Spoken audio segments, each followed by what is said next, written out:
Hörmətli izləyicilər, kanala abunə olub like etməyi unutmayın. Günün xəbərləri təqdim edir.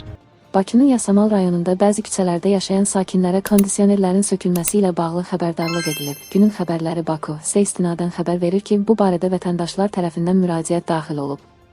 Sakinlərin sözlərinə görə Mənzil Kommunal Təsərrüfat Birliyi tərəfindən edilən bildirişdə qeyd olunub ki, binaların fasadlarında quraşdırılan kondisioner və başqa quraşdırılmış əşyalar 3 gün ərzində sökülməlidir.